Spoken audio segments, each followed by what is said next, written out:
Assalamualaikum warahmatullahi wabarakatuh, Ananda Salih-Salihah. Apa kabarnya hari ini? Insya Allah baik ya. Hari ini kita bertemu lagi belajar bersama Ustazah Dede. Mari kita belajar.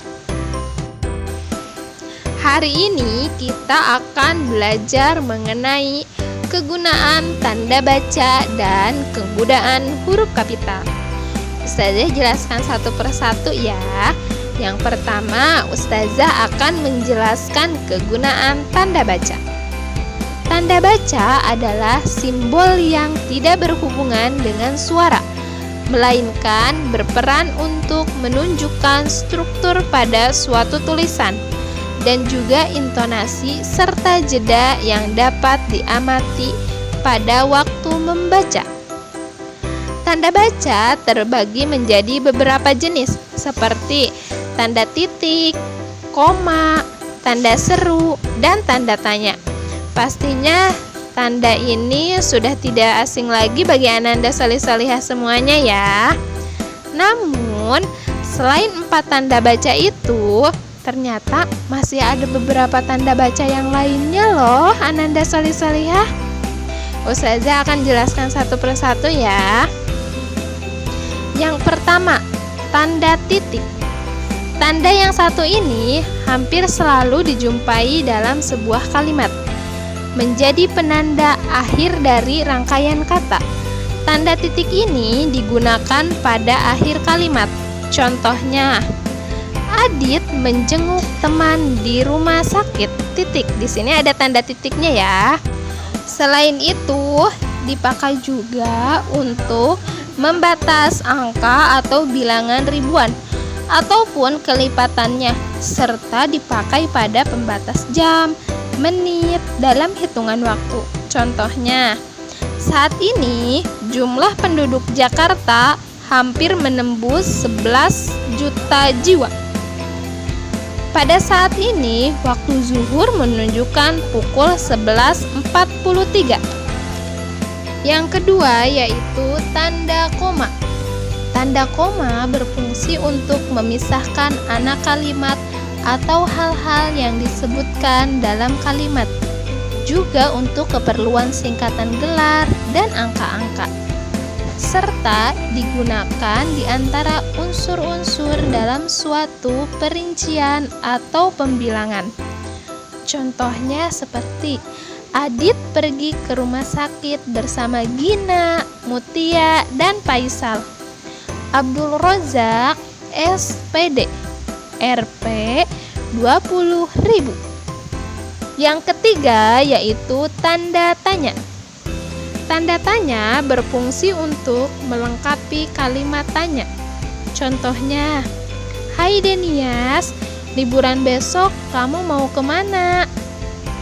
Yang keempat, tanda seru. Tanda seru berfungsi untuk menegaskan atau memberikan peringatan bahwa kalimat yang bertanda seru tersebut perlu untuk diperhatikan. Contohnya, jangan menyeberang sembarangan, jangan lakukan itu, dan lain sebagainya.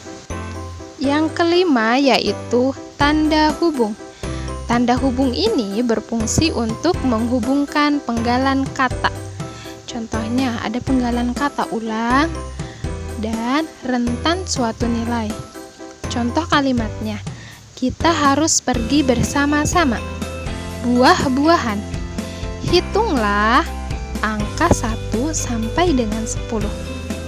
Yang keenam yaitu tanda titik 2. Tanda titik 2 berfungsi untuk mengawali penguraian suatu kalimat. Contohnya, nama titik 2 Gina Lestari, alamat titik 2 Cicurug, tempat tanggal lahir titik 2 Sukabumi, 4 Mei tahun 2000.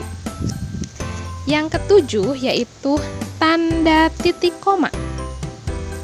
Tanda titik koma digunakan sebagai kata ganti penghubung. Biasanya seringkali digunakan untuk memisahkan antara kalimat setara yang satu dengan yang lainnya. Contohnya, Hari semakin sore, kamu belum selesai juga.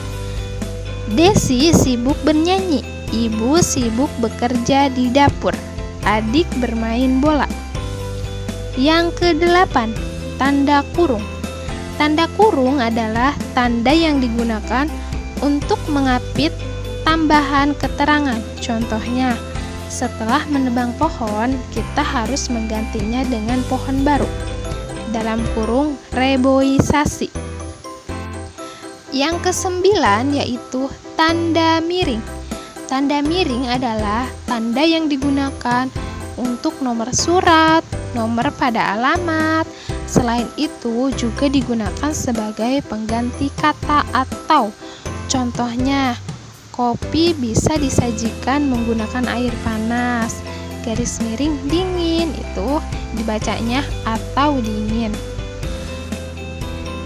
Yang ke-10 yaitu tanda petik atau tanda kutip. Tanda kutip ini adalah tanda yang digunakan untuk mengutip sesuatu. Biasanya digunakan untuk mengutip dialog di dalam sebuah naskah cerita. Contohnya, analisis perbandingan dongeng-dongeng Nusantara dengan cerita rakyat negara lain. Atau pasal 36 Undang-Undang Dasar 1945 berbunyi, bahasa negara adalah bahasa Indonesia. Berikut adalah penjelasan mengenai tanda baca yang sering kita gunakan. Untuk tanda baca sebetulnya masih banyak lagi ya Ananda Solih-Solihah. Di kelas 3 ini Ananda hanya mempelajari sebagian saja dan sebagian lagi akan dilanjut di kelas berikutnya. Untuk penggunaan huruf kapital akan Ustazah jelaskan di video selanjutnya. Ustazah cukupkan sekian pembelajaran kita kali ini.